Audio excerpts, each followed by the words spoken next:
upon their arrival was almost unspeakable. We thought all evil in some form or another. I'm not guilty. The dead won't bother you. It's the living you gotta worry about. If I couldn't keep them there with me whole, at least I felt that I could keep their skeletons. Hello and welcome to the Bad Taste Crime Podcast. I'm Vicky. And I'm Rachel. We're back again. Yeah, back again. Another episode that was so much energy. I'm so tired. All of a sudden, it just hit me where I was like, I could use a nap. Let's take a nap. This is how I feel all the time. This is our Sleep With Me podcast. Tuck in. Yeah, right. Dream. So we're back again. If this is your first time listening, a special hello to you. Hi. Got a great show for you today. I'm actually really excited about this one. Yeah, me too. This is a fun episode. This is a good episode. Kind of a fun one. I'm psyched. Yes. But first, let's head over to the newsroom. Unfit to breathe, our food is unfit to eat. We sit watching our TVs while some local newscaster tells us that today we had 15 homicides and 63 violent crimes, as if that's the way it's supposed to be. We know things are bad, worse than bad. This week, we are talking about probably one of the biggest pieces of news in the true crime world, and that is the release of Gypsy Rose Blanchard. Yes. So for those who are unaware or living under a rock. Right, like how? Yes. Like you have to kind of know at this point. Yeah. So Gypsy Rose Blanchard and her boyfriend at the time, Nicholas Godejohn, essentially killed her mom. Yeah. He did the actual killing, but she like Charles Manson did. yeah, she sort of like coerced him and initiated like the plan to kill her mom.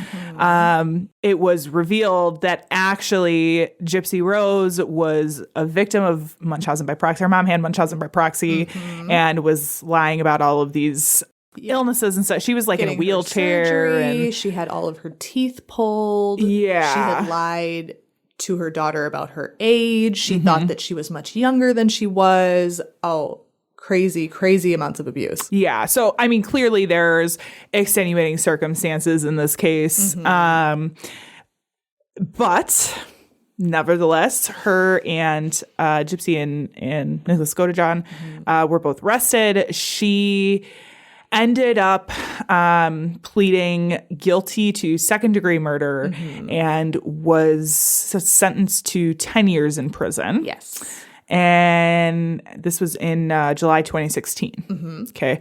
Godejohn also was found guilty, but he got life, I think. Yeah, there was something because he's autistic. Right.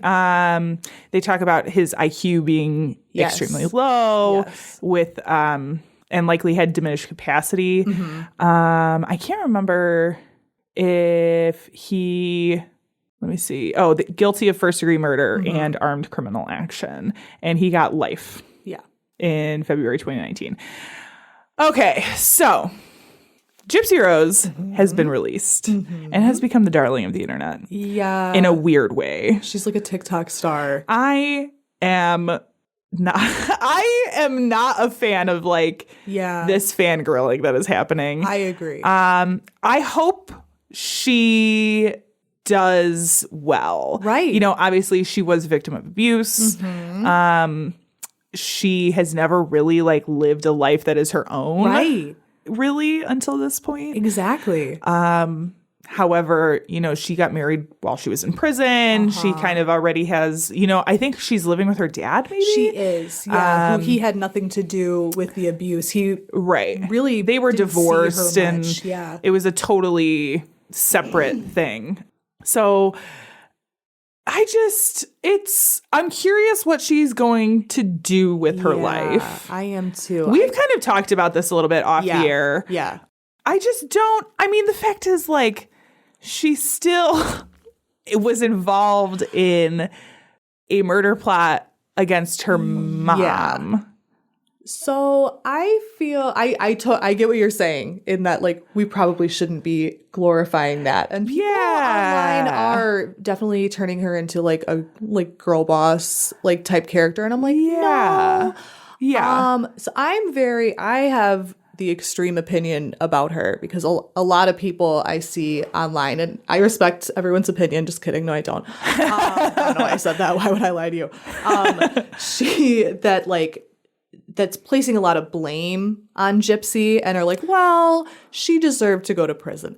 I don't think that she needed to go to prison. And I don't think that her boyfriend needed to be in prison for life. I think it's too much. I think that she needs a lot of therapy. And luckily, in prison, she did a lot of programs. She did a lot of therapy. Yeah. She did a lot of outreach programs. So she'd be better prepared. But I just don't think that she's responsible. Really? Yeah. So something that I do feel like isn't super touched on is like her mom lied to her about a bunch of stuff, right? About her illnesses.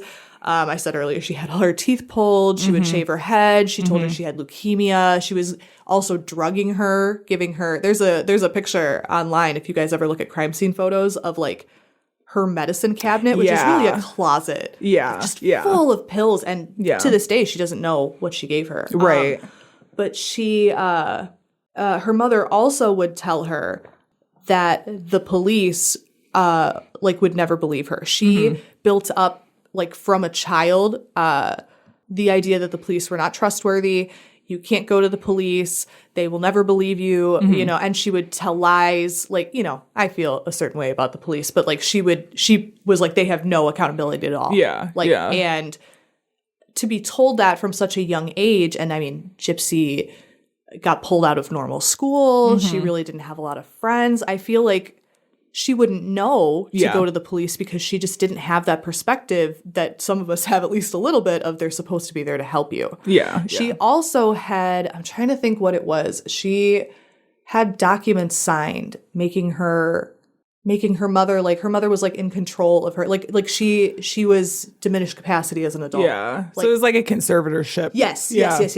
Exactly. Yeah. And she had told Gypsy because of that, no one will believe anything that you say. There was a time when Child Protective Services came to the house and she drugged Gypsy. Made her really sleepy and then told them that she was like mentally incapacitated and that she was like that all the time. So I feel like, what else was she supposed to do? I guess. I hear you. I hear you. Know. See, this is why it's like a tricky thing because she very much was abused, like heavily abused. Yes. And it is this extenuating circumstances. Right. Which is why she only got 10 years. Like they talk about I think the maximum sentence for her was life in prison. And even the prosecuting attorney, like immediately recognized, like, yes, these are very extenuating and unusual circumstances in this case.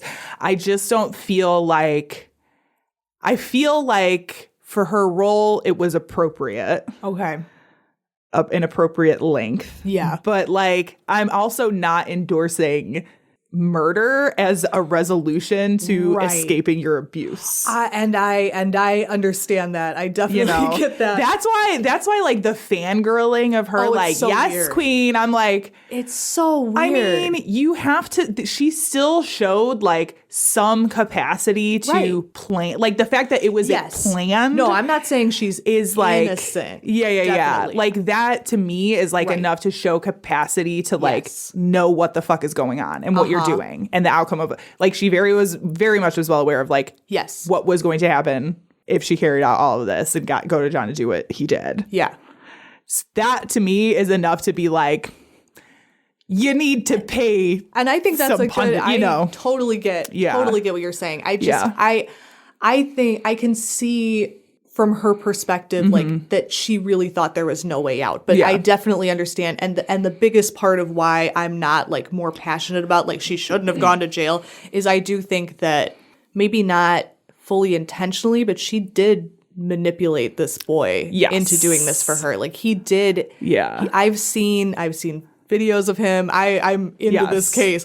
He definitely has some intellectual difficulties, and it's like it's not an accident that that's who she picked to do the murder and not someone else. Yeah. And I see a lot of people talking about justice for Gypsy. I feel like he needs justice. I don't think that he I think he should be in like an institution. I agree. I completely I don't think agree. he should be in prison. I think he should be in an institution. I agree. Yeah. And then hopefully they can get him some skills, like don't talk to strange girls on the internet. Yeah. And don't kill people. Yeah. And he'll be like, because I cannot imagine he's doing well in prison. I'm sure he's not. Like, it's this just poor not guy. the right place. I don't think, in his heart, I feel like Yeah. he really thought that he was trying to help. Yeah. Yeah. know? Yeah. Like, Yeah. Now, I have seen, I don't know if you've seen any of the interviews that she's done since she's been out, and those I am also not super crazy about because so I strange. saw one the other day where she was like, I don't see myself as a murderer. yeah. Because I didn't do the see that one. the act. And I was like, okay. Yeah. So like, I'm sure she has done therapy at this point. And there is some disconnection that you have to do in order to like live your life. But, But not like, completely. girl, that was the moment that I was like, Right. If you were involved, you know. Yeah, like, you if can't- he had never met you, she would still be alive. 100%. You Like are it was very responsible. much like a diminishing Right. of. I saw that too, and I completely agree. I was saw like, a thing the other okay. day. I don't know what it was for exactly, but she was on like a red carpet, like in a nice dress, like talking to an interviewer. And I'm like, Yeah. she's an abuse victim. Like, what is she doing here? Like, why Yeah. are they like, oh my God, girl, like, how are you? Yeah. Like, and I think there is what? kind of something that like there almost needs to be a little more care to like elevate somebody to that much of a celebrity status yes. directly out of prison is like it's got to be so wild for her mentally. yeah. And like she has a TikTok and she's been posting some admittedly very funny comments, and people are like turning her into a meme. And I'm like, that we've all seen people get like, you know, a little TikTok or Instagram famous and then they do something horrible and they get canceled, right? So even for people who've had relatively normal lives compared to Gypsy, fame is damaging. Yeah. It's just a very bizarre, It's a very weird time we're living in right now. And I'm glad, see, we can agree on that. It's like very weird. strange. Life is This a whole simulation. situation has always been this sort of like gray area for me. This case specifically. I totally get that. Because it is so complicated. Yes. And there's so many factors at play here. Yes. But like, I'm never going to endorse murder. So I'm not endorsing I got a hard it. line at murder. I just understand. Yeah. I'm I like, get it. I get no. it. I get it. Yeah. But like, It's gray. We're in the gray. yeah. 50 Shades Anyway, of Grey. we're going to move on. Yeah. We're going to move on to Netflix and Kill, where this week we are talking about American Nightmare, which I was fucking thrilled when it came out. Yes. One, it's 3 episodes long, which is always like, I feel like 3 episodes is like the perfect bite. I do too. So do you remember, because you have not seen this, correct? Mm-mm. Okay. Do you remember the case when it came out? It was like Real Life Gone Girl, like blah, blah, blah, blah, blah, the Real Life Gone Girl. Oh, was it the Out in California. Yeah, and she like got kidnapped, but really she ran away and lived with her boyfriend. Well, no. But I mean, it's probably the same case, but that's not what happened. Oh. It is probably the same case, but that's not what happened. That's not what happened. No. So the case surrounds Denise Huskins and her boyfriend, Aaron Quinn. Mm-hmm. Okay. I think this is the same one. This is the craziest story I have ever heard. Oh my God. And if you haven't watched this and you don't want any spoilers, I will tell you it is great going into it not knowing what the fuck is going on. Yeah. So if you don't want any spoilers, just fast forward ahead like 3 or 4 minutes. We'll let you know. See you in 3 or 4 minutes. Love you. So Aaron Quinn, this is 2015. Aaron Quinn calls police. He says, these people broke into my house. They drugged me. They gave me a sedative. I woke up. There was a camera in the room that they told me I wasn't allowed to leave the camera area because they had kidnapped his girlfriend, Denise Huskins. And if he did anything, they were going to kill her. Oh. Okay. So these kidnappers had like put these like goggles on him with duct tape over them and drugged him and all this other stuff, right? Oh my God. They were like trying to get a ransom. And then finally he decides to call police. He tells police the story and police are like, there's no way this is real. And pretty much immediately zone in on the boyfriend. They're like, are you just saying this because you murdered her? Yeah, I mean, it does sound like an outlandish story. Yes. It took me like 15, 20 minutes into the first episode. And frankly, I thought it was structured brilliantly because they basically do, the first episode is the boyfriend. The second episode is the girlfriend. And the third episode is the others. So it's so like, cool. Yeah. I kind of really dug that a lot. Yeah. It took me like 15, 20 minutes into the first episode to be like, get a fucking attorney. I was yelling at my TV, like, call an attorney, call an attorney. Because you see it go south. Oh, no. They tell him, like, right up front, just so you know, we're looking at you as a victim. We're not looking at you as a suspect. And then it like takes a hard right where he's like, I don't believe you. I think you killed your fucking girlfriend. I think you came up with this story to like get around whatever, right? Nobody believes him. He's like trying to get an attorney. Right. Because he's like, I really didn't do this. They came and took her. Like, I don't know. And they were just pushing him? Yes. Okay. So then, like, 2 days later, or a day late, 48 hours later, all of a sudden, she shows up at her dad's house in Huntington Beach, which is like 400 miles away. I think it was in... This is not the same case, by the way. Oh, no? No. Oh, dude, this is crazy. She shows up at her dad's house, unharmed. There was, at some point, like a proof of life provided while she was kidnapped, where it was her a voice recording where she's like, this is Denise Huskins. I've been kidnapped. Otherwise, I'm okay. This happened today. They were like, my favorite. Yeah, they need to proof know of that life. she's okay. Right? Yeah. So, anyway, so she shows up. Okay. She's fine. Essentially unharmed. Okay. Later, it is found out that she was sexually assaulted. Okay. And so anyway, she shows up and police are like, we'd like to talk to you. And she was like, I'm not talking to police. Well, so now the media is like, these two have staged this whole thing. Blah, blah, blah. This is sidebar. It is correct to say, I don't want to talk to the police. Yeah. She sort of tells them like, yes, this person took me, but like didn't really give them any details. So then second episode, she comes on and tells what happened to her. She got fucking kidnapped, put into a trunk, taken to some remote. She was like blindfolded with the goggles, taken to some remote place.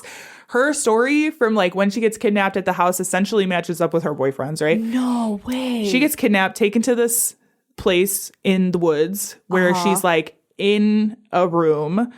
Just and like a there's random cabin. Yeah, they're saying this person that kidnapped her is like, I'm with a group of people. We're like hired to kidnap people. This was actually meant for Aaron's ex-fiance. Hello. And it's fucking weird. So she's there for like 2 days. He sexually assaults her twice. But is otherwise like polite, like weirdly polite, and like making conversation and kind of blah, blah, blah, blah, blah. And then 2 days later is like, okay, it's time. We're releasing you. Takes her to her dad's house, releases her, but is like, if you tell police anything, like I'm going to come after your family. Oh. Yeah. So she didn't know what to do. Right. Didn't want to talk to police. Right. Gets an attorney. Now the both of them are like telling them this story and they think that the two are in on it together, that this is a big hoax and like this is where the real life Gone Girl thing comes in and the media is like eating it the fuck up. Well then, like, I don't even know how, it was like months later. Yeah. They end up in an unrelated case miles away, managing to find this guy whose name I can't remember. A dude. Matthew Mueller. Who turns out is a serial rapist and peeper. They arrest him in this other case and then find out that he's got these goggles that have a piece of blonde hair from, lo and behold. What? Yeah. From Denise Huskins. So he ends up getting arrested for that case too. They really were kidnapped. Yes. It's crazy. Oh my God. It is crazy. So check out the documentary if you have Netflix. I highly suggest it. It's a wild ride. Oh my God. Absolutely fantastic. That is like the shortened version. It's crazy. It's crazy. I feel so bad for them. And I will also say now the two of them are like married and they have 2 beautiful kids and like they're so happy. They but made like it through. Yeah. But like, holy shit. Yeah, dude. Whoa. I know what I'm doing tonight. Yeah, dude. Yeah. I gotta watch this. Yeah. Okay. This is that part of the show where we say content might not be appropriate for all listeners. Mine is actually pretty tame. There's a little violence, too. but otherwise pretty tame. Yeah, mine is too. I'm very excited about today's episode. Me Do you want to can you explain the theme of today? What is a good way to explain it? We're sort of doing like weird mysteries. Weird mysteries? Yeah, like mine's older. Is yours older? Kind of. Yeah. It's like older. Like mine's been Mine's from the 40s. Mine's also from the 40s. Okay. It's kind of like been elevated to like an urban legend. Like it is a true story. Yes. But there's been things There since you go. then that there's kind of True spooky legends. atmosphere. This How is like about a that? good fall episode. Yeah. Except we're doing it in the dead of winter, but yes. Yeah, but they can listen to it in the fall. Okay. I mean, yeah, sure. You can listen to it whenever you want. I don't It's a control free you. country. Wherever you're listening. I'm excited. What do you got for me, girl? So this is kind of a more common one, and it's titled, Who Put Bella in the Witch Elm? Okay. Had you heard of this one? So I am slightly familiar because I feel like this would come up occasionally on, I used to listen to like Thinking Sideways, Yeah. which was kind of like a, have you ever listened to that? No, but I my know what gosh. you're talking It's kind of, about. yeah, it's kind of like a legendy, Yeah. weird thing Yeah. podcast. And I remember that being mentioned quite a few times. Mm-hmm. So I don't know, I've heard of it, but I don't know like the specifics totally. I'm going to give them to you, Yeah. girl. Okay, first specific. This is so hard to pronounce. I'm so sorry. This is in Worcestershire. Worcestershire? Yeah, the Okay. sauce. Okay. Sauce place in Worcestershire. England. Worcestershire, England. Specifically in an area called Hagley Wood. Yeah, Haggly baggly? Yeah, and it's like Okay. the Witch Elm, Hagley Wood. Oh my gosh. Like, calm down. Like, this seems like this seems like somebody wrote it. Is it like an Aesop fable? Yeah, for real. Yeah, do not go in the Witch Elm. This was April 18th, 1943. Okay. Now, those of you who are good at dates, correct. This was right smack dab In England, in right? England, yes, in World War II. Yeah. So full this blown was- World War II. So this was significantly a time where a lot of bombings were taking place in England. You know, the Blitz the Blitz was earlier, but Yeah. They lot of had bombing. like curfews and like all it that was crazy very, shit in very England. and that will Yeah. come in to Oh, play boy. later. Oh, God. Yes. Okay. So it's important to kind of know that atmosphere. People were very tense. People were always afraid that they were going to get bombed. There was a lot of like rumors of espionage. The yes. idea that like your neighbor could be a Nazi spy was like a big deal. Oh, yeah. So people were very mistrustworthy of each other. There were also, because of the bombings and because of, you know, the time period, there were a lot of missing persons, and a lot of people who would sort of slip through the cracks, people who were unhoused, people who were maybe sex workers. Yeah. If they disappeared, people really wouldn't look for them, unfortunately. And there was a lot of extreme poverty in London at the time. So there was a big class divide as well. So it was just a very tense atmosphere. People were really sort of at each other's throats. Yeah. So one day, April 18th, 1943, 4 young boys named Robert Hart, Thomas Willits, Bob Farmer, and Fred Payne were hunting for birds' nests. That's some real 40s shit. I know. I looked and looked. I couldn't figure out if they were trying to take the eggs home to cook and eat them or if they were trying to find birds to hunt. I'm really Yeah. not sure. It sounds like cute. Aren't birds' nests used in something? In like insulation or something? Oh, that's true. In old homes? Am I Oh, so making maybe that up, or is no, that you're like totally right. That's true. okay? So maybe they That was were my first thought. looking If like it- to sell them. But then my brain was not materials. like there would be eggs in the bird nest. I'm not didn't sure. even think I about remember that. at one point he did like pick up a nest and look into it. So I'm like, I don't know if they were whatever. Yeah. But they were doing this Whatever like they would need really them for. cute, like kind of like Stephen King, like little boy activity, very like innocent. I think they might have been skipping school, but that's okay. And they were in this area of Hagley Wood.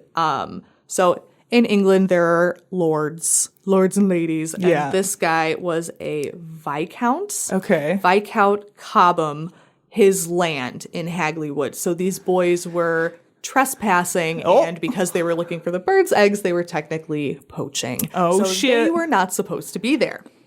What mad lads? Right, I know. They were just Total having a mad wild lads. night on the town and turned into... Stealing bird nests. Right. I'm like, this is like so cute. Like it's such like a Love it. sweet activity. Yeah. So Bob Hart, climbed up an old dead elm tree that they said it was so old and hollowed out that it was almost skeletal, which adds to sort of the creepy, spooky atmosphere. Yes. He climbs up to find a nest, and in the hollow of the tree, because it was completely hollow, he found what he thought was an animal skull and pulled it out, presumably to show his friends and maybe give them a little bit of a startle. But then they noticed that the skull had not only hair, but some flesh stuck to it, unfortunately. God. Yeah, I'm like, no! Oh my God. I feel like the skull, the actual bones would not be an issue for me, but the second you're like, there's Yes. still skin on it, Nothing I'm wet. like, ugh. No, nothing texture. Ugh. No. Once it's bones, I feel like it's fine. But yeah, the bit about the flesh really, yeah. I was like, I canceled my whole day. I was going to go and hunt for birds nests in Hagley Wood. I was like, dude, fuck that. I'm No. not doing that. No. I'm doing something else. They obviously all freaked out. Yeah. Realizing that it was a human skull. But because they were young, and they were worried about getting in trouble, they made a pact. They all made and this is like, I kind of love, it's like a coming of age story. It feels This like sounds Stranger like, what's Things. that one movie? Stand By Me? Yes. Yep. Where they find the body? Is that the one? Yep. Okay. I actually yeah. read an article that had like a big comparison to Stand By Me, and I was like, it totally is. Like they had Stand by like, Me is based on this story. like I'm imagining them all like pricking their fingers Oh, and like making like gosh. a Blood Brothers. They're like Blood so Brothers. cute. That neither confirmed nor denied. Oh. It's just in my head. But they all made a pact to Okay. not tell anyone. But the youngest of the four, little Tommy Willits. Little when Tommy. little Tommy. So sweet. Oh my God. When he went home, he did tell his father, who informed lad. police, yes, please, children, when you go out If you bird find nesting, bodies, always say something. always tell, secrets make you sick. This is what you tell your kids. Yeah. Secrets make you sick. Secrets make you sick. Secrets are not good. Surprises are good. Secrets are not good. So the body was then found the next day, April 19th, because it was Okay. already evening by the time they got back home. So the body was found in the morning of April 19th. Okay. Now, let's get to the body. So they found a near complete skeletonized body. Okay. I say near complete because they found that the body was missing its right hand. Ooh. That hand will come in handy later. Handy. I see what you did there. There were her clothes had been reduced to rags, but later they were able to piece them together enough just to know that it was that the clothes were cheaply made. These were not expensive clothes. They were cheap fabrics, probably homemade. Okay. So they weren't really able to get anything from that. They also found one shoe. They never recovered the other. So they were using that for evidence. And she had a wedding ring on her left hand, the one that wasn't chopped off, that was popular at the time because it was really cheap. It wasn't, they couldn't afford a pure gold wedding band, so it was like cheap brass, and then it was like gold. It was like called a gold wrapped ring. Okay. So all of these details were kind of telling them that this person had to have been from a lower class, had to have been poor. Yeah. They, as they did investigations on the body, they found that she was probably, that she was a woman. She was between 35 and 40 when she passed. She was only 5 feet tall. Okay. She had an unusual dental pattern, including a tooth that had been pulled. Okay. And her like bottom teeth, they said, were very irregular, very crooked. Yeah. So they were excited at first because they thought they had all of this fabulous evidence. They found that she had given birth once. And I mean, it all sounds great. Right. As long as you have records. Right. Because it's also the 40s. Like, right. And it's also World War II. Yeah. Exactly. Jesus. And okay. That's, yeah. Okay. Right. All right. This is unfortunately a case with a lot more questions than answers, which is very frustrating. Great. But yeah. It's still interesting. Turn it back on. Don't turn it off. As they examined the crime scene, of which there was not much, they did find her decapitated hand, her right hand buried 13 paces away. Ooh, 13. Spooky. Oh my God, 13 is the spookiest number. It's the most spooky number. And I was reading this, I was like, really? Like 13 paces? Like, are we in Treasure Island? They had to reach for how many? Right. I was Wait, 13 sounds better. Okay, what measurement is it 13? Paces, feet, yards, meters? I was waiting for it was a full moon. The lone wolf the blood moon. Like as I'm reading this, I'm like, this is a lot. But I'm like, this all really happened? They were eventually able to ascertain her cause of death. Now, I'll say I'm not sure. It's because she was skeletonized, they could only do so much. Yeah. They assumed that she was asphyxiated because they found a wad of fabric, taffeta fabric, deep in her mouth. So they assumed that she had probably been asphyxiated. And they figured out, because they weren't sure if maybe someone had climbed into the tree and gotten stuck. Her body, she had not been killed there, almost certainly. Her body had to have been put into the tree while she was still warm. Okay. If not, maybe still alive, because the rigor mortis was able to tell them, the positioning of her body. And they were able to find out. So her body was found April 19th. She was put into the tree in October. Okay, so like over idea. Winter too. Yes. Okay. So and with the snow and with everything, she had been really badly degraded. Yeah. So it's impressive that they were able to get as much evidence as they did. I was honestly surprised there was any skin or anything left on it. Me because too. When you have a body on the elements that long, normally the animals will get to it pretty quick. I'm wondering if over maybe winter there had been snow, right? Yeah. Maybe it had frozen and had begun to thaw. That's gross. Interesting. Gross. It is gross. Bodies are gross. So the investigation, surprisingly, had hundreds of leads. They kind of were getting right out of the gate running. They were really excited about all of the leads they had.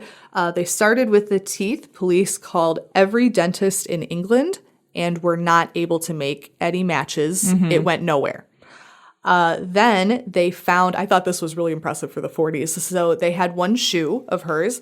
They found the shoemaker. Ooh. From the shoe. They tracked down all but 6 owners of the shoes. So she had to have been one of the 6. Okay. They found every place that sold these shoes. They think probably that she had gotten them, they had sold them in a cart on the street. Yeah. So everything is sort of pointing to her being someone who's from poverty. Yeah. Do you think maybe she got them secondhand or something? That's what I'm wondering. Yeah. I'm thinking she either, because a lot of times in these sort of poor areas, they sell things on the street a lot. People just kind of sell things out of their house. Yeah. Just anything they had. So I'm could have been that, you know, Yeah. someone bought them from this person and then they bought them from this card and then gave them to her. Yeah. You know, who's Yeah. to say? But I thought all but 6 owners, that's like pretty impressive. That is pretty impressive for, again, the 40s. Like, Right. That's pretty wild. They also connected that they had a lead that had come, they hadn't connected it at the time, but the night of, or in October, I'm sorry. In October, the police department there had gotten 2 separate calls near Hagley Road. They tracked down the people who made the calls. They were not connected to each other in any way. It was a school teacher and like, I think a factory worker. And they reported uncontrollable female screaming from the wood. And this was before the body was found or anything. So and that's in October when they thought she was placed in the tree. Yeah. So they tried looking around then, but nothing was leading to anything. Interesting. Right. Okay. So they were getting really frustrated, but that's kind There's of so creepy many as well. little strands that it's like, okay, Right. that could be something. That could be something. And it just disintegrates. Yeah. It just goes into nothing. Now we get to the title. So I'm sure some of you were wondering the title, Who Put Bella in the Witch Elm? Like, well, we don't even know who she is. So in 1943, this all happened in the same year. So this was late 1943. Okay. Graffiti started appearing in local towns. They were all written in white chalk and in what the police described as a similar hand. Now, I've seen the photos of this graffiti. It's kind of just in like block lettering. Yeah. Like I feel like when you're writing big, it almost makes it harder to have sort of like a signature. Yes. Everyone just kind of I makes agree. letters the same. I mean, shockingly, I'm not a handwriting analyst. You should see my handwriting. But in similar hand, I guess I would say. The first one is Who Put Lubella Down the Witch Elm? Another wrote Hagley Wood Bella, which is the woods in which she was found. And Who Put Bella in the Witch Elm? These started appearing all over town. It was initially just 3. But they would find them scrawled in a bunch of different places. And actually, there were reports just a couple of years ago of a resurgence of the graffiti. Really? So, Although I feel like seeing it nowadays is it's like, less okay, impressive. There'd be no Yeah. connection. I'm sure people just do it like because it's like a signature of the area. Right, right. Like whatever. But Kids hear the legend. And, right. Yeah. Still kind of spooky. Yeah. But at the time, the finding of the body had been in the papers. It had been it hadn't been I would say it hadn't been like a huge media sensation because of the war. It had kind of been outshined because of the war. Sure. But it had been in the papers and people were wondering who this woman was, but people were a lot more focused on what was going on around them. Right. Which is totally understandable. Especially, I mean, I think it's hard to understand here because Right. even with World War II, like we were at a distance. Right. This England is happening, like right in their fucking there, backyard. yeah. Right. A lot of these areas had been bombed. People just really weren't focusing on it. Yeah. And so sometimes in missing persons cases, a paper will assign an anonymous victim an identity, maybe give them a name, maybe start calling her the Hagley Wood girl or something like that. But she had never from any source been assigned any kind of name, let alone Bella or Lubella. So everyone was wondering, where did this name come from? Sure. And the tree that she was found in, the elm, is called a witch elm, but not super commonly. Okay. So it was just kind of two weird details Yeah. in that again really never led to anything. They did say, so they were trying to catch the graffiti artist. Rare for me to be like, rah, rah, the cops. But they did a great job, to be honest. Yeah. I'm pretty surprised. Yeah. They interviewed like all known vandals, didn't find anything, but the vandals and everything were able to sort of say, well, you're probably not going to find any witnesses because, like we said earlier, there were curfews, there were nighttime curfews, and there were not only curfews, but complete blackouts. Every light in the city had to be extinguished because they didn't want to attract attention of bombers. Yeah. So they were like, I don't know who could have done this in the pitch black without anybody noticing. Right. Like, it's really weird. Right. And the police said that they thought that the graffiti was written too high up to be done by children. Okay. Because they thought maybe it's just a school prank. They thought it would have been too hard for children to reach, which I do have a little doubt on that. And that they thought maybe it was someone doing it in the early morning when farmers brought in crops and produce to sell at the stands. But other than that, they never got another lead. Weird. So they had nothing. Wow. So this is an unsolved case, but one of the fun things about it is that there are a couple of theories. Sure. And they are batshit insane. Of course. So I hope you're ready. Okay. I'll start with the one that I think you're going to like the best. So in February of 1941, 2 years before Bella was found in the witch elm. Okay. This man named Joseph Jacobs parachuted into an English field, sort of near the area of Hagley Wood. He was not a very good parachuter. He broke his ankle. It seems like I think he was trying to desert from war. And of course, again, this is still World War II. So anyone parachuting in and out of the area, they're like, hey, get the hell out of here. Invader, yeah. Right. And so this guy was limping around the town with a broken ankle and a parachute. And they were like, I think someone should call the police. So they did. And they brought him in because they were like, okay, so you're clearly a spy. Right. Like, what are you doing here? Right. Like, you're not an active soldier. What are you doing here? You're not supposed to be here. So after a long time in the police department, he began to come up with some interesting information because one of the things that was found on him, because they were obviously trying to see, like, do you have papers? Who are you? Was a picture of a German actress named Clara Baverl. Okay. Who's just a German actress. They were like, who is this? Why do you have this picture? Do you know this woman? And he ended up telling them that Clara was not only a German actress and singer, but she was a Nazi spy. Ooh, okay. And that they were lovers. If it's a cat, it's fine. Okay. A little real life update. The door. Oh no, that happens. Very old. No, it doesn't. It's haunted. No, this very old house that happens all just the time. opened by itself. This is not a haunted house. Yes, it is. No, that happens all the time. We can't get the latch to close. Tim has to fuck with it. We keep it closed in case the cat comes in, but then sometimes Aggro comes in anyway. So I would it's love fine. for the cat to come in. It's fine. I love cats. I think everything can be made better by cats. That did scare the shit out of me though, because I wasn't ready for it. It's like, It's Clara. yes. It's she's coming. She's like, don't talk about me.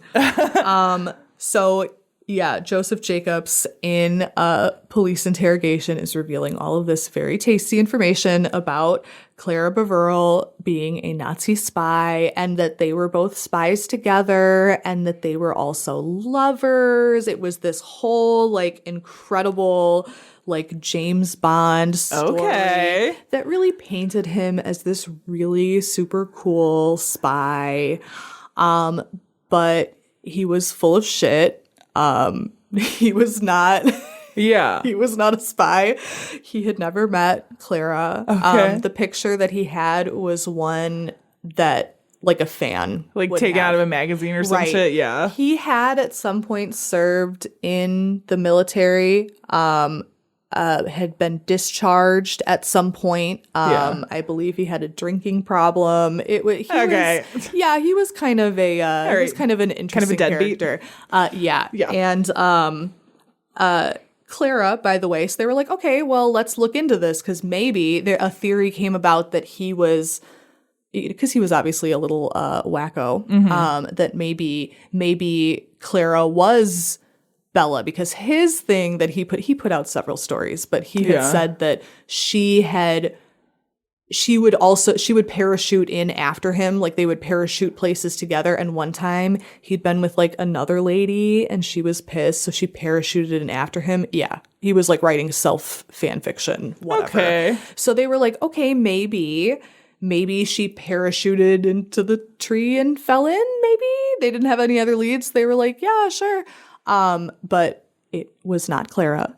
Clara died in Germany of a lung infection. I loved the idea of somebody parachuting into the tree because, Right. like, what are the statistically Oopsies. speaking, like, very low probability you'd be able to hit that in one try and There'd then be no way. die. Right. inside. I feel like it would kind of be like best case scenario. Like as long as Yeah. you're not coming in too hot, like you're nestled in the tree, I feel like you'd be fine.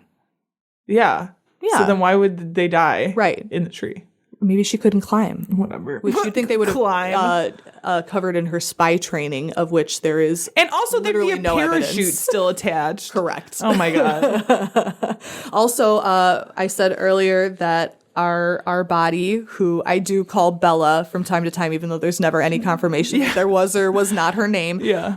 Bella was 5 feet tall. Clara was 6 feet tall. Tall girly. Yeah, fellow tall baddie. Yes. We love her. Yes. And yeah, she died in Germany of a lung infection. Okay. Now, the lung infection was brought on by barbiturates, so she did have kind of an interesting end, but she did not end in the witch elm.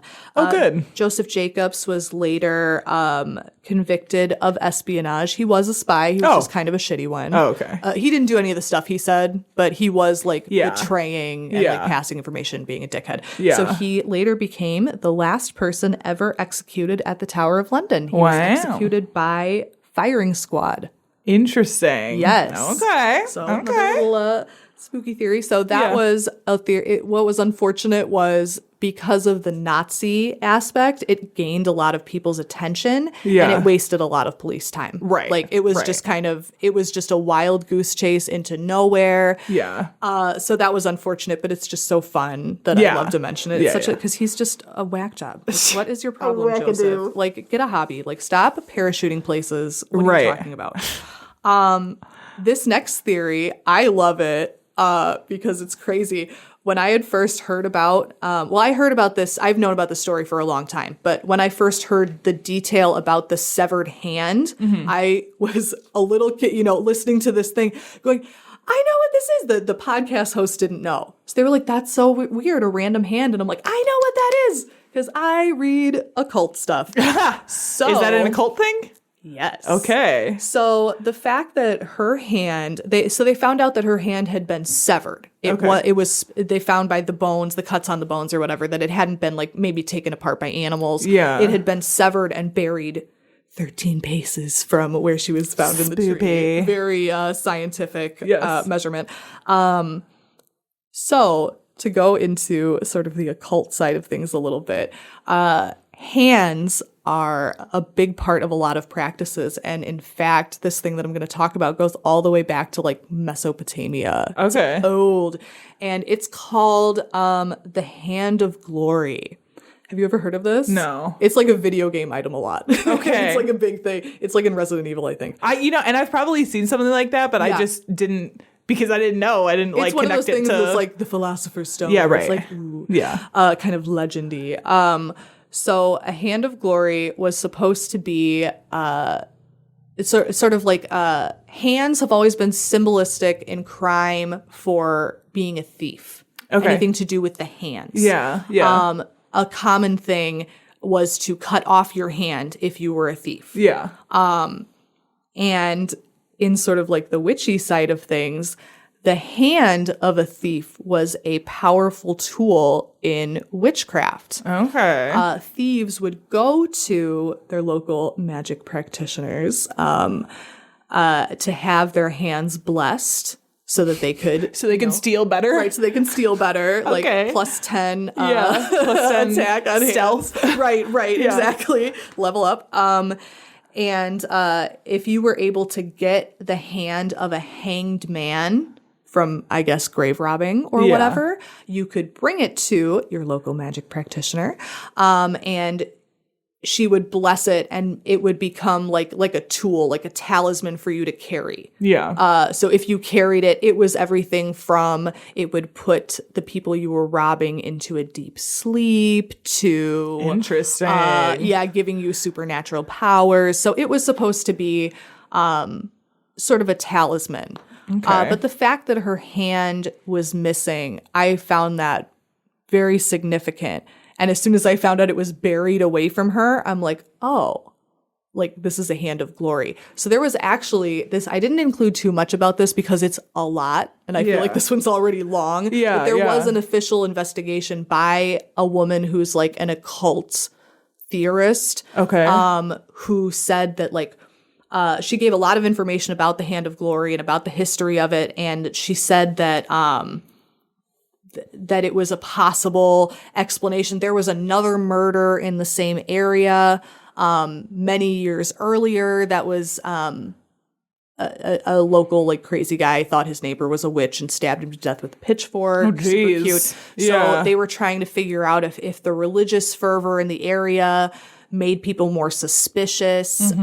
There was a whole thing with like a local Romani tribe where they thought maybe they could have had something to do with it. So basically this case is just enshrined in a lot of sort of like occult superstition, very spooky. There's a lot that goes into that. Unfortunately, it never led to anything. They couldn't find any trace of anything on the hand that they could have traced back to any local magic practitioner. Sure. So I'm not sure.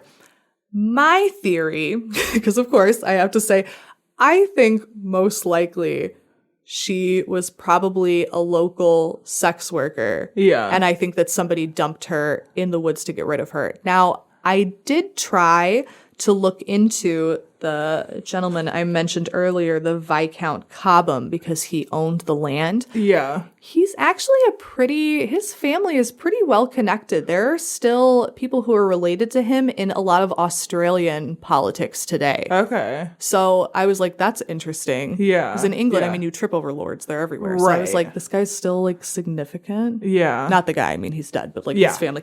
So Interesting. I thought that, and nobody ever really looked into him. I've looked at this case for a really long time, and he really was never looked at. Now, the Hagley Wood, the area, is a huge area. Yeah. And just because it's like on their parcels of land are Exactly. like massive land holdings. Right. So it's not like it was in his backyard and Right. he obviously should have known. You know, who knows if he ever even went to Yeah. that area regularly. So I'm not saying necessarily that he absolutely did it, but I think it's interesting that he wasn't looked into. Yeah. And that there's this like poor woman That found is on kinda this interesting. lord's property That with is fabric interesting. stuffed in her mouth.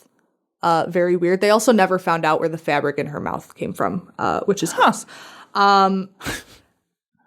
Weird. The only update I have for this case is in 2018, they were able to do a skull reconstruction on her and see maybe what she would have possibly looked like.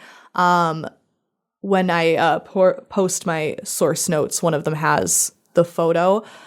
I'm not sure. A lot of the articles were very hopeful, like maybe this will lead to something because DNA is impossible because another spooky little step to this case.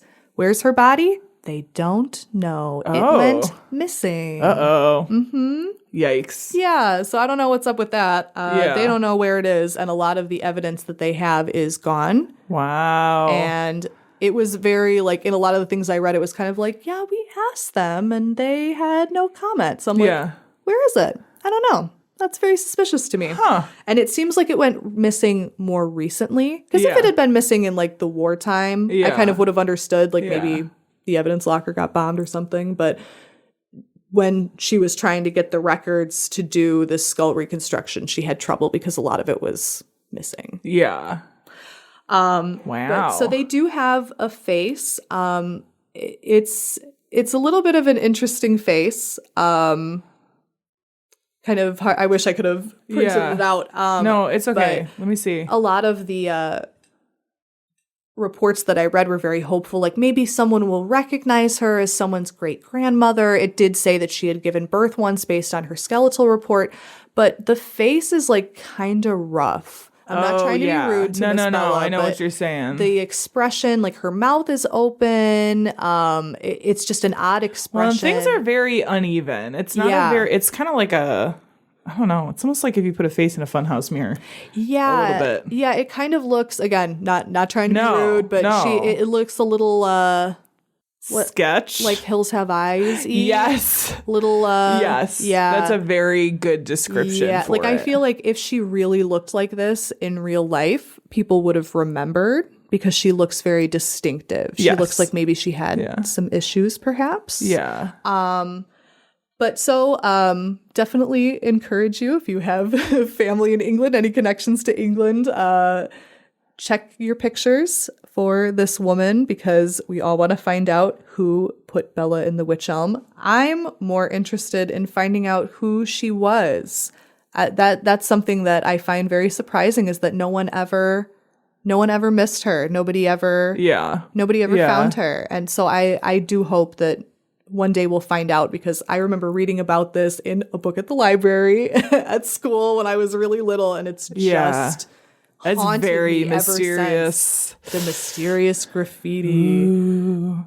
They still have it up in one of the towns.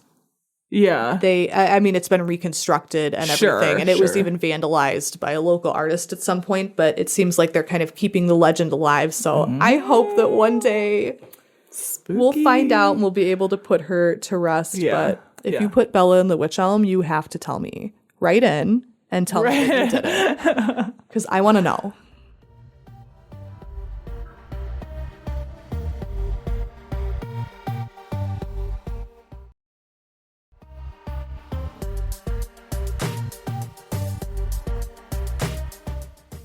So over the years, especially in like the olden days, right? There's been a lot of mysterious people doing very shady and often like murderous things. They remain unknown. Jack the Ripper, the Leatherman, the Mad Gasser of Mattoon. Are you familiar with any of those? Yep. The list goes on. Okay. But in that vein, I want to talk about one that I was unfamiliar with until looking at this. The Phantom Barber of Pascagoula. That sounds so familiar. This is so weird. Oh, I can't wait. This is so weird. So we're going to go back to 1942. I will say it's already giving me Sweeney Todd vibes. Yeah. I'm so here for it. 1942, as you said, the world is well into World War II. And by the end of the year, according to the Uppsala Conflict Data Program, 1942 would actually be the deadliest year in human history. Oh, wow.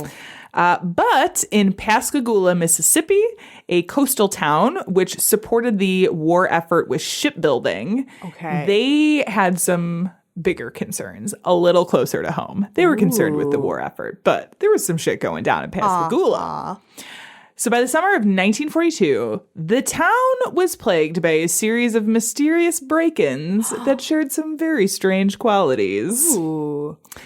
This really starts on June 5th, 1942, when two young children who were living at the convent of Our Lady Victory, Mary Evelyn Briggs and Edna Marie Heidel, they hear a noise that wakes them up in the night. And they turn to see what the noise is. And when they come to, all they see is there is a man climbing out of the window. Which would be very frightening. Oh my God. Yeah. A search of the room revealed that nothing had been stolen other than a lock of hair from each girl. No. Yeah. Immediate no. Straight up. Comes in, takes some hair, pieces out. He's the night barber. The night barber. The Phantom Barber, dude. Oh my God. So, according to the Crime Wire, quote, Briggs would describe the mysterious intruder as sort of short, sort of fat, and he was wearing a white sweatshirt. Which is like super general. Love it. Super Easy. general. I know who it is already.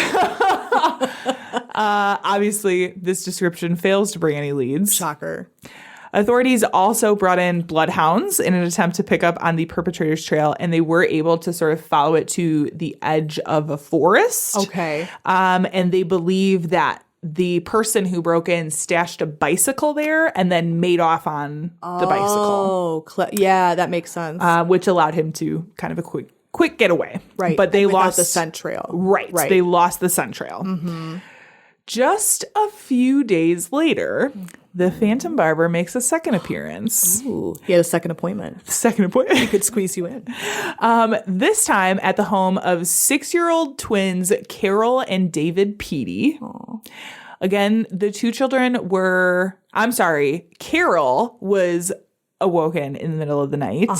But it doesn't seem like she saw anything at all. But she also discovered that her hair had been cut. Ew. Just her. It didn't seem to me like the brother had her hair cut or had his hair cut. And he didn't wake up to the noise in the bedroom. The Peaty family called the authorities, called the police, and they did notice that the window screen to the bedroom had been cut, and they had a sandy footprint that had been left behind. Sandy. Yes. And like I said, the person had gotten into the room to cut Carol's hair and leave and was able to do this without waking her brother David. So once is kind of weird. Right. But twice starts to seem like a little bit of a pattern. Yeah. So, understandably, the town started to feel a little like on edge with a mysterious stranger breaking into people's homes and cutting their hair and leaving. Yeah, not good. Again, World War II. So, things are... What the... Everybody's on edge about everything. Taking the hair. Yes. So there's a few factors at play here. It's weird anyway, but police were getting swamped with calls from concerned citizens about the Phantom Barber, and in an attempt to avoid a full-on panic, according to Morbidology, quote, police would put forward a $300 reward that could lead to their capture. And they also gave permits to 6 volunteer officers and ordered the rest of the task force to remain on high alert. Okay. There was also the issue of dimming regulations that were in place by the Army, same as in yours, which allowed, the extended darkness sort of allowed the Phantom Barber to move through the town unnoticed. Right. And eventually, the Army actually relaxed some of these orders in hopes to catch this guy. Okay. I was going to say, I'm going to have to hear the rest, but the dimming orders are very important. And this is in the U.S. too. Oh, duh. Yeah. Why did I say in England, this is why I'm they were right next door. Right. In the U.S., yes, people were very freaked out and into the war effort and all this shit, but it there wasn't was some distance there. Yes. That makes sense. Sorry about that. I got confused. So, this is coastal Mississippi. So the reward was later increased to $400 after local businesses added to the fund because they were kind of people That's kinda cool. didn't want to work late. They didn't want to stay out late because they wanted to go home to protect the family. With their kids, yeah. And then eventually it was raised to $500 once reports began coming in that the stranger was appearing in neighboring towns. Oh. Rumors, they say. They're seeing them there too. Who knows? Now, just a few more days later, on June 13th, after the break-in at the Peaties, an attack takes place at the home of Mr. and Mrs. Terrell Heidelberg. A stranger breaks into their home and attacks the couple with an iron pipe while they're sleeping. Ooh, oh my God. Mr. Heidelberg was hit so hard that he lost a couple of his teeth. Oh, no. But he sort of attacks them and then leaves. Okay. They are obviously injured, but otherwise fine. They call police. Police were very, very quick to attribute this attack to the Phantom Barber. So my next question was going to be, did they have a child? No. Okay. They didn't have a child. They it was the first and only time that the intruder used physical violence, and it doesn't appear that he took any hair from this attack. Okay, so why did they? Okay. Also, the attack happened so quickly that neither of the couple were able to provide a description. Right. Eventually, I think police kind of came to their senses and realized this was not Right. The same guy. The same guy. But also there is this feeling that they kind of still thought that it was. And you'll see why in a minute. Okay. The big difference was that they also thought that with the Phantom Barber still not being caught, it sort of increased these, like, a spate of break-ins. Which makes sense, honestly. Yeah. Like, unfortunately, with the dim order and everything, great time for crime. And because they're already, like, looking for this other person, they're like, they're distracted. If you're doing all these break-ins, like in this case, it'll probably be attributed to this other guy. Clever. You know what I mean? So there was an increase in crime at this point because people are like, well, since they're looking for him, like, let somebody else take the fall for me. Why not? Yeah. So there were some other similar break-ins in the area, and the big difference between those and the Phantom Barber was that instead of leaving with a lack of hair, they would, like, throw clothes and dishes around the house before they left. Right. Okay. So the final break-in attributed to the Phantom Barber took place towards the end of June 1942 when Mrs. R.E. Taylor woke in the night to, quote, something with a sickening smell, end quote, passing over her nose. Ew. The next thing she remembers is waking up and getting ill. Chloroform. Okay. See, you know what's going on. You know what's up. You know what's up. My first thought was that he was stinky. He's just a stinky man. That's what I thought. I was like, ew. The smelly Phantom He, Barber. like, lives under a porch or something. When police got there, they determined that the intruder had cut the window screen to get in and then put a chloroform rag over her face to incapacitate her and then escaped with a lock of her hair. Okay. The 3-week span of strange break-ins had residents on edge because it really did not appear like the police had any leads at all. Right. There was not, like, a ton of evidence being left behind. They had a sandy shoe print. Which, like, whatever. Yeah. They had some cut window screens. Yeah, you can't really, I was going to say, I don't even know. I mean, I think you'd be able to determine maybe, like, if he used a serrated or regular knife, but, like, that's it. You wouldn't be able to determine anything other than that. They had a description of sort of short, sort of fat, and in a white sweatshirt. You know what I mean? Got Like, him. ID'd him. yeah, they don't really have any That's solid Fred. evidence at all. Yeah. So residents were like, Yeah, freaking out. "What the fuck is going on here?" I'm sure.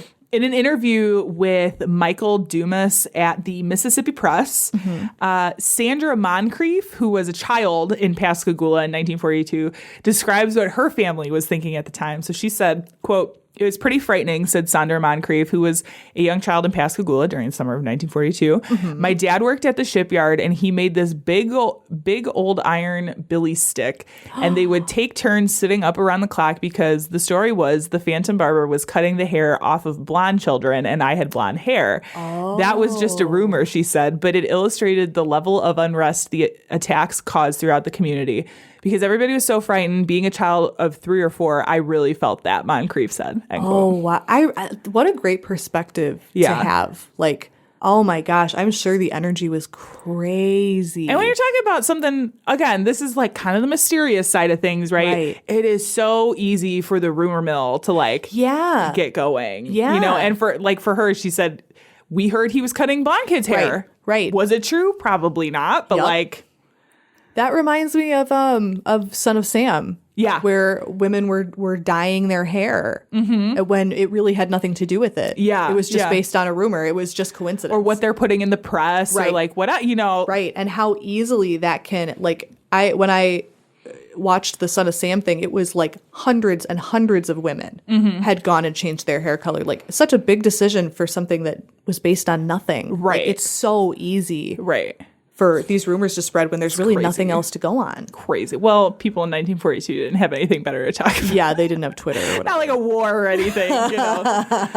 So the investigation continues on for another month before anything big happens. But in July 1942, police arrest a man named William Dolan. Okay.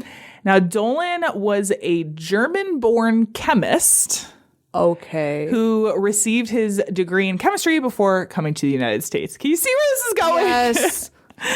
Yes. Neighbors reported Dolan was vocal about his sympathies for Germany, which would have made Americans at the time like pretty nervous. This German sympathizer in our backyard. Oh, dear. There was also some reports of prior disputes between Dolan and the Heidelbergs. The only family to have been physically attacked in all of this, that is the one. So he had actually been arrested previously for like trespassing on their property or stalking or something. Okay, so like a neighbor dispute. Yeah. Okay. Yeah. And there was reports that he had an issue with, I think, the dad, not Terrell's father, who is like a justice of the peace or like something like that.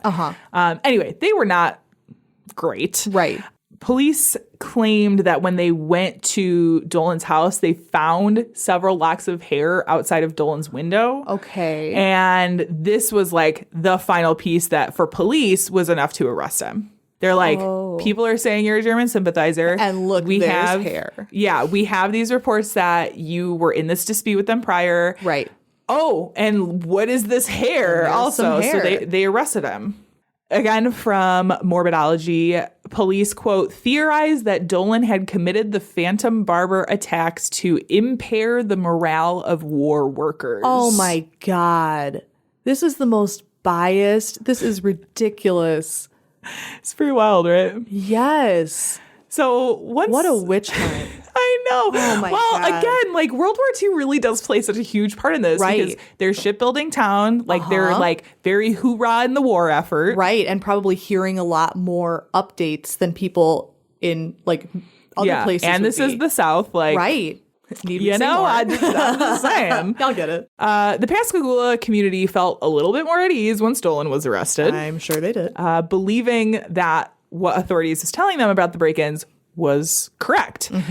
Of course, Dolan maintained his innocence in all of this. But despite this, Dolan went to trial where he was found guilty of attempted murder and sentenced to 10 years in prison. Okay. Now, Dolan was ever only charged and convicted of the actual attack on the assault. Heidelbergs. Yeah. He Not was the haircutting. never charged with any of the Phantom Barber crimes. Okay. But I'm sure in the court of public opinion. Right. This is what I mean, where like police were like, okay, he didn't actually have anything to do with the Phantom Barber crimes, but like, he did. Right. But Right, he right, did. right. Wink, wink. Like, because I'm sure that's what everyone assumed. I think he was so. the bad man, he was the boogeyman, and now he's in jail, and now no more bad things can happen. Right. At least it made them feel better to think that. Right. So, the Heidelberg attack was the only one that didn't match the MO of the rest of like the Phantom Barber things. There are a lot of people who question whether or not Dolan actually committed the Phantom Barber break-ins.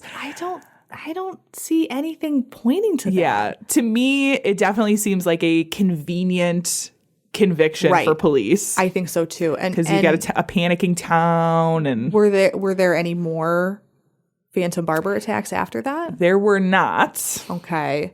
Which does not bode well. That doesn't, Right. Like, I don't know. There are theories that they stopped after he was arrested because the person got spooked. Right. That's what I was going to say. Like, and this it's an alarming thing, but I'm almost surprised that people were so. I understand why people were upset, but it seems like it got a lot of attention for something that can't be proven at all. Yeah. Like how it's not impossible. And again, if anyone from the families is listening, I don't mean it in this way, but is it not possible that the children cut their own hair? You know, that they're traumatized by everything that's going on around them. I mean, hell, the first two girls were in a convent. I bet that shit sucked. Yeah. They were like, why don't we get out of mass tomorrow and cut our hair and then say someone broke in here? Maybe they were sneaking out, taking shots in the woods. Maybe they were hanging out with the devil. I don't know. Yeah. I mean, who am I to say? These are all very good points. I agree. Like this burglar, like I just don't, and this German guy did not do that. There's no way. It doesn't seem like it. I could see the assault, but even still, like, it seems to me like the evidence that they had was he's a German sympathizer. Right. You know what I mean? He may not like his neighbors. Yeah. Which it's like, did we see all of the other neighbors? Maybe they were just shitty neighbors. Yeah. Okay, maybe.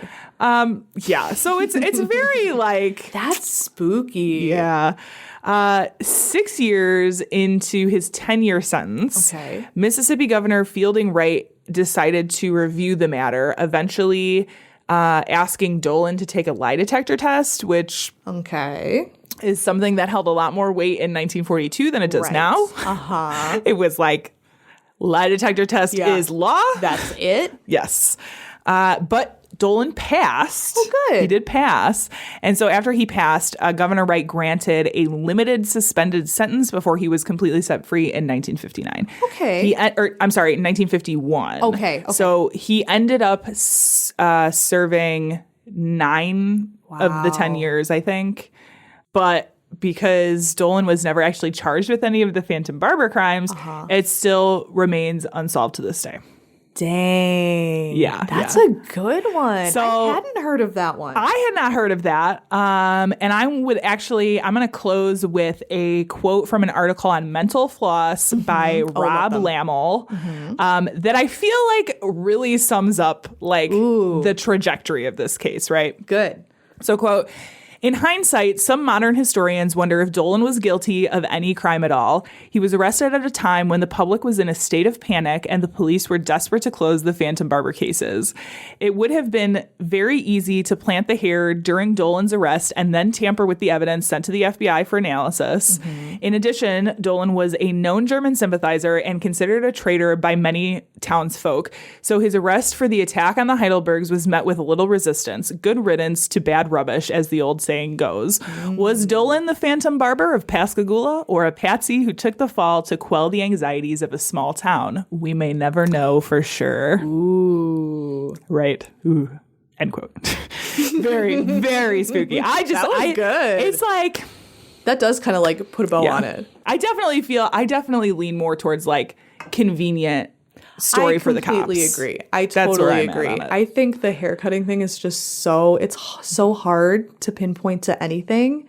And it, like, to me, it seems like if somebody did do it, that person would be like a child predator, Yeah. right? The Yeah. fact that he only went after the girls and he entered the building to save, but then they never even. But the last one, the final one with the chloroform, she was an adult. Right. I don't think that So was it's like, connected. You don't think that's the same? No. Because of the chloroform, right? Right. I know. See, there's a lot of weird shit in this case. And that was the one thing, like when you said that he was a German, like had been a chemist, I was like, okay, like did they ever definitively say that it was chloroform or just like that she experienced a chemical smell? And I think that's what they assumed. Okay. I don't honestly know if they did any. That might have been included in the stuff that they sent to the FBI. yeah, no, Yeah. that I would be interested to see, but that was the only thing that I was Yeah. like, oh, maybe, but I don't see how he would have escalated. I understand that crimes change as people get more confident in their crimes, but going from giving children night haircuts like on the Mighty Boosh and True. going to beating up your neighbors who hate you is kind of an escalation. Right? We'll never know. We may never know. Before you go down a rabbit hole looking at any of these cases, why don't you check out this podcast? Yeah, why? Hello, this is Margot D of the Not Fade Away podcast. This is the show that talks about folks from the music world who are no longer with us. We're talking about singers, musicians, songwriters, composers. If they made a mark on the world of music, we will talk about them.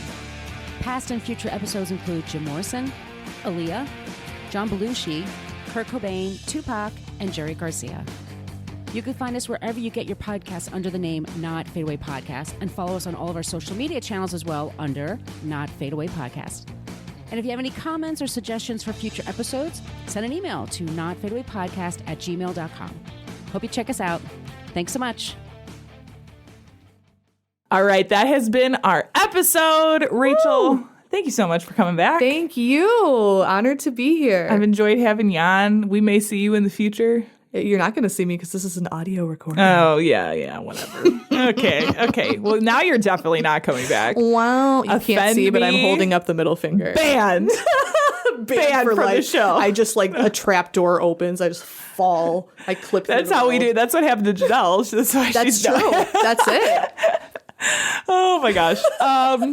We hope you guys Mystery are solved. off to a fantastic start to your year. Yes. It's February, so like, I hope so. Is it February? It will be when these come out, yeah. Oh, it's February. Wow, what a lovely February It will be when these, hopefully less snow in your future. On that note, our sound and editing is by Tiff Fullman. Our music is by Jason Zakshevsky, the Enigma. Woo! This has been the Bad Taste Crime Podcast. We will see you in 2 weeks. Goodbye. Bye. Young women had left their bodies on the hillsides along the highway.